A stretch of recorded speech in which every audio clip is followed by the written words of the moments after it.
E nesta semana nós vamos ter reunião do Copom, do Comitê de Política Monetária do Banco Central.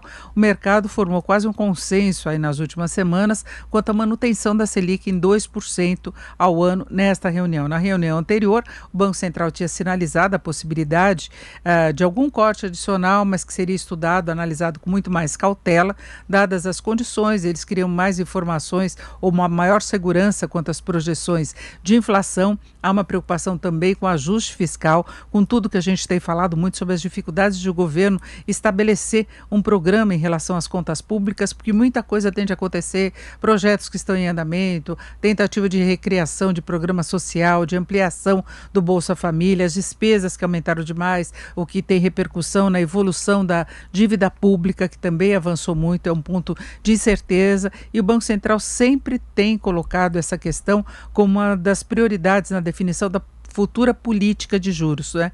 E a inflação, sabemos, nas últimas semanas ficou muito pressionada, embora o IPCA esteja rodando abaixo do piso da meta, que é 2,5%. Essa pressão toda cria especulações quanto à possibilidade de uma pressão adicional mais à frente, porque tem preços no atacado subindo muito também. Então aí se formou esse consenso de que o Copom deve manter a taxa Selic. Mas nós vamos falar mais sobre essa conjuntura toda que pode influenciar a decisão do Copom e mesmo as expectativas em relação ao andamento da economia. Nós vamos conversar agora com o José Francisco de Lima Gonçalves, que é economista-chefe do Banco Fator. José Francisco, boa tarde. Boa tarde, Denise. Bom, nós tivemos relatório Focus hoje mostrando o mercado mais animado em relação ao desempenho da economia, cortando de novo o tombo esperado para este ano, agora para 5,11% e mantendo a previsão de crescimento de 3,5% no ano que vem. Só que em seguida a divulgação do relatório Focus pelo Banco Central, nós tivemos a divulgação da prévia do PIB, também calculada pelo Banco Central, que apontou crescimento de 2,15% no mês de julho, foi o terceiro mês seguido de alta, só que uma alta inferior à que era projetada. Em 6 meses ainda tem uma queda de 5,77%, 12 meses de 2,9%.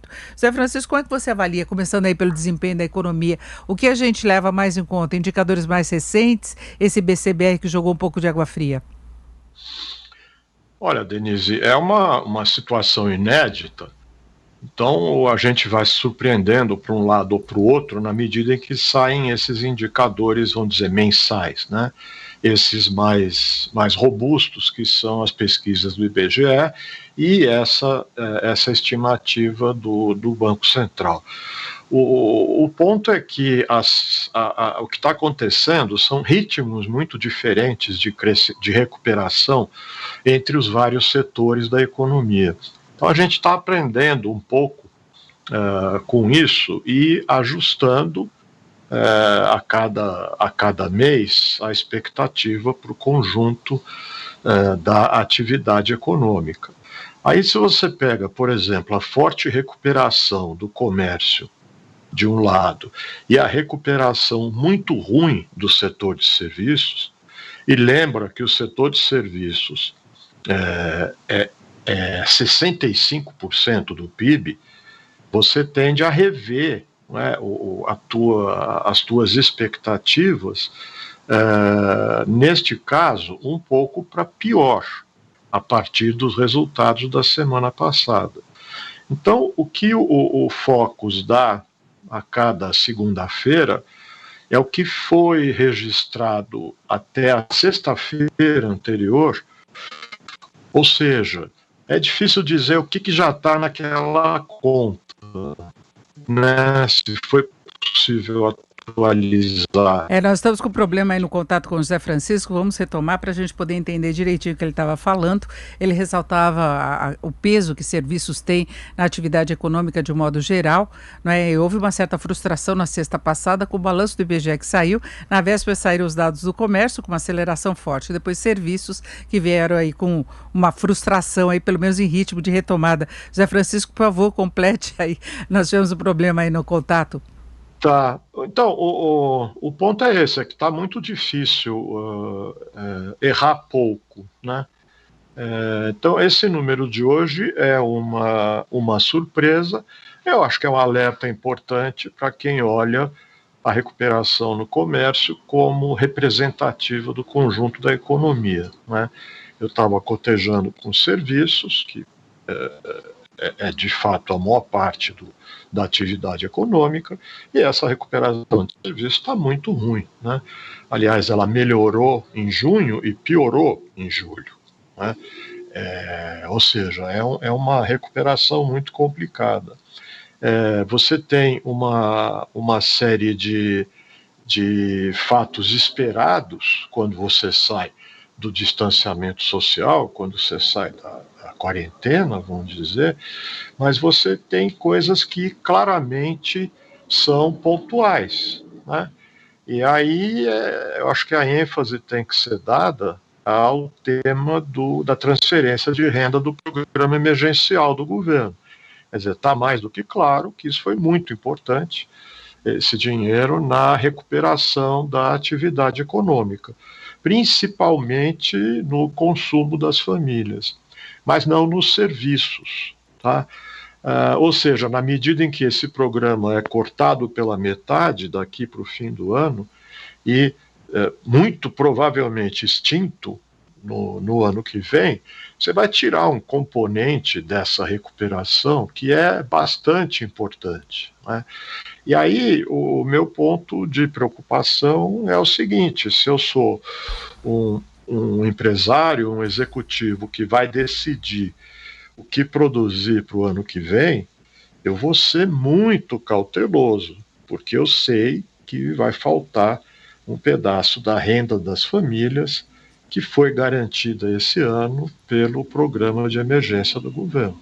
A gente percebe até, se você passar a olhar, observar o comércio, que tem uma movimentação muito grande, que pode ter muita relação, sim, com o auxílio emergencial, porque a gente ainda tem um desemprego elevado, que pode até crescer em algumas áreas, e quando você observa o movimento do setor de serviços, alguns estabelecimentos até fechando, porque não conseguiram sobreviver, e é esse movimento desigual, né? São idas e vindas que mostram que a economia ainda não conseguiu engatar o movimento sério, e a pandemia é uma coisa presente, né, Zé Francisco? Por mais que haja flexibilização, tem a posição de cada um também em relação a determinados serviços em determinados locais.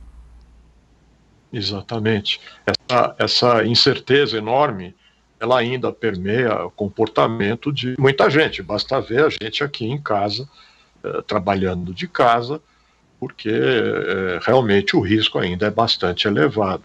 Tem um outro ponto, Denise, que eu acho que é importante destacar, que é a questão da poupança, né? Pegando a caderneta de poupança como um indicador, a gente sabe que o que aconteceu lá para março e abril foi uma redução drástica nas retiradas das contas das famílias. Ou seja, as famílias passaram a poupar mais em março, abril e maio também, na medida em que a incerteza, a dificuldade, o risco do desemprego aumentou. Então, essa melhora recente, vamos dizer, maio, junho, e já começa a ficar mais complicado em julho, vem junto com uma despoupança. Ou seja, se olhar os resgates das cadernetas que as famílias têm feito recentemente, são resgates crescentes. Ou seja, tudo que foi economizado lá pode estar sendo gasto agora. O que isso significa? Que houve simplesmente um deslocamento de compras que seriam feitas lá, não foram, porque as famílias pouparam. Se as famílias despoupam agora, essas compras são feitas, mas você não vai ter mais poupança para transformar em consumo para frente. Ou seja, a questão do mercado de trabalho, de como a renda vai se recompor, é que é a questão fundamental. Agora, José Francisco, a gente vive essa dificuldade aqui no Brasil, o segundo trimestre muito ruim, o IBCBR apontando que o saldo no ano ainda é negativo. Agora, quando a gente compara com o tombo de outras economias, o Brasil até teve uma variação inferior, não é? Com exceção da China, todos os países do G20, é o grupo das maiores economias do mundo, tiveram queda do PIB no segundo trimestre deste ano por causa da pandemia. Foi a maior queda da história do grupo do G20, né? A comparação foi divulgada hoje pela OCDE. Na média, a economia do G20 encolheu 6,9% em relação ao primeiro trimestre deste ano e 9,1% em relação ao segundo trimestre do ano passado. Então não é exclusividade nossa esse movimento, e o Brasil acaba superando vários países, não é, em relação à queda, não é, a média do G20 6,9%, mas aí tem Índia 25,2%, Reino Unido 20,4%, México 17,1%, África do Sul 16,4%, França 13,8%, Itália 12,8%, até que a gente não está tão ruim nesse filme, não é?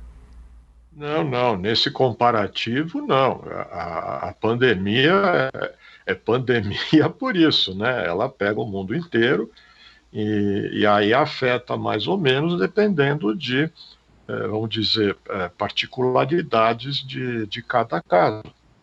Né?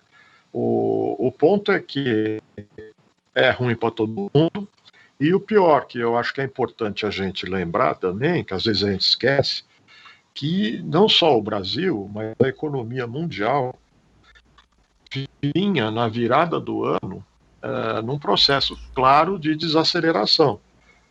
Sem querer ser chato, vamos lembrar que em dezembro a discussão era quando que a economia americana ia entrar em recessão. No segundo trimestre desse ano ou no terceiro trimestre desse ano.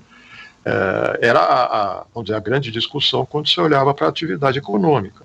A China vinha desacelerando, a Europa já estava à beira da recessão, a recessão na Alemanha, embora rasa, já estava dada antes da pandemia, ou seja, e o Brasil, a gente sabe, a atualização do PIB do primeiro trimestre pelo IBGE, eu acho que confirma com folga aquela expectativa de que aqui a gente já não estava andando tão bem antes da pandemia.